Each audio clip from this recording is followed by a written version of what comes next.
menjaga asa lolos ke Piala Dunia 2026, Timnas Indonesia membutuhkan kemenangan saat melawan Bahrain Kamis besok di Bahrain National Stadium. Sama-sama berada di grup C, saat ini Indonesia berada di peringkat keempat dengan total 2 poin, sementara Bahrain berada di peringkat ketiga dengan total 4 poin. Selengkapnya kita bahas malam hari ini bersama pengamat sepak bola Moses Sousa. Malam Bang Moses.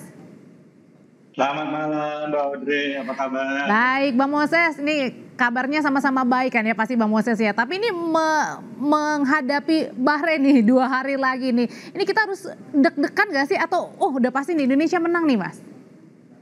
Ya kalau kita bisa jadi deg-degan ya, saya juga deg-degan, Mbak Audrey deg-degan, penggemar pencinta sepak bola Indonesia, Timnas Garuda juga deg-degan. Tapi kalau kita lihat tadi VT-nya, liputannya ya, pemain-pemain tuh kelihatan enjoy ya, antusias, kemudian Egy Maulana juga bilang ceria seperti itu ya. Jadi saya pikir ya mereka punya misi yang kuat ya, tekad yang kuat untuk bisa mengambil poin di Bahrain. Kita doakan saja yang pasti. Ini dengan tenang-tenang begitu ya, kemudian juga senyum sumringah dari para pemain timnas. Ini apa karena ada pemain naturalisasi baru nih yang mengisi kekuatan baru timnas kita? Ya, saya pikir itu salah satu faktor ya. Artinya ada penebalan kekuatan, terutama di sektor belakang yang memang sejauh ini adalah lini yang raportnya bagus ya. Permainannya juga bagus, dan ditambah satu di sektor depan ya, di sektor penyerang sayap, Leonardo Rangers. Tapi terlepas dari itu, saya pikir memang suasana tim berkat support sistem yang luar biasa dari federasi, kemudian pemerintah, ini membuat siapapun yang berada di timnas ya, siapapun itu sekuat, kemudian juga official itu pasti merasa happy gitu, merasa optimis. Dan itu lagi-lagi tadi saya melihat senyum-senyum aja gitu, diperlihatkan di liputan yang sudah Kompas tayangan tadi. Jadi artinya kalau misalnya waktu dulu kita pernah kalah 10-0 ya ini ya saat lawan Bahrain, ini tidak berdampak nih pada penampilan timnas Kamis besok? Ya Mbak Audrey, kita kalah 0-10 di Bahrain itu 12 tahun yang lalu ya. Jadi yang pertama itu sudah lampau, sudah 12 tahun yang lalu, dan situasinya jelas berbeda. Ya.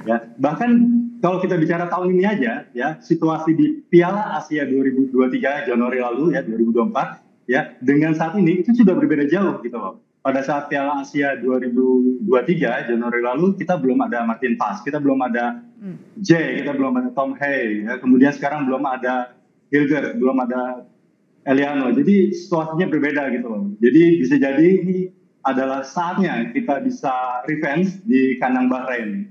Begitu. Nah, ngomong-ngomong tentang Martin Paes nih, Bang Moses, ini nanti pada hari Kamis langsung diturunkan nggak sih? Karena kan terakhir juga cedera kan Martin Paes ini. Ya harapannya seperti itu ya, karena ini kiper jago. Jadi karena pas berada di bawah Mistar, itu pemain pembelakang pasti percaya diri gitu. Dan itu terlihat dari 2 penampilan timnas ya, melawan Arab Saudi, kemudian melawan Australia, terutama melawan Australia ya. Nah, dikabarkan Martin Paes cedera ringan ya, dan juga baru bergabung menjadi orang yang terakhir bergabung dengan timnas. Masih ada waktu 1 hari ya untuk persiapan. Kita harapkan bahwa Martin Paes bisa tampil. Kita semua harapkan bahwa bisa tampil. Nah, kalau misalnya kita melihat berkaca kepada terakhir kan Bahrain juga kalah ya melawan Jepang ya Bang Moses ya, 5-0 begitu. Nah kalau misalnya sekarang ini gimana nih kalau kita melihat, apakah kita juga bisa memandang dalam tanda kutip ya sebelah mata bahwa artinya kita pasti akan menang besok melawan Bahrain? Atau patut diwaspadai ini? Ya, Bahrain di pertandingan terakhir mereka kalah 0-5 ya di kandang ya, dan lawannya memang tim unggulan, tim yang difavoritkan untuk lolos langsung ke putaran Piala Dunia ya, putaran final Piala Dunia 0-5. Nah, saya melihat bahwa kita masih punya peluang gitu loh, dengan materi yang kita punya, kedalaman skuad yang kita punya, kemudian melawan Bahrain yang memang sedang dalam keadaan tidak baik-baik saja, baru saja kalah 0-5. Saya pikir kita bisa mengambil keuntungan dari sana ya. Begitu Mbak Audrey. Oke, Bang Moses, ini kan yang kita patut waspada juga bukan hanya para pemainnya, tapi pada saat kita melihat gitu ramai diperbincangkan di media sosial juga, para supporter timnas ini ibaratnya menyerbu begitu ya Instagramnya Bahrain begitu, yang menyebutkan bahwa jangan mengulangi untuk memakai laser sama seperti waktu kemarin melawan Jepang nih. Apa sebenarnya yang harus kita waspadai juga nih?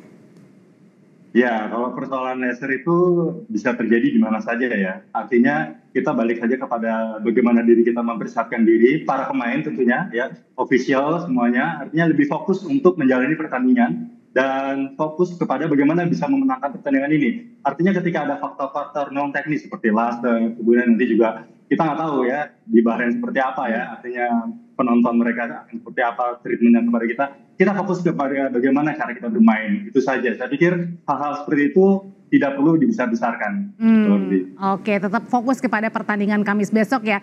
Bang Moses tadi kan Bang Moses bilang kalau misal di lini belakang sepertinya kita sudah kuat begitu. Nah tapi bagaimana dengan di lini depan?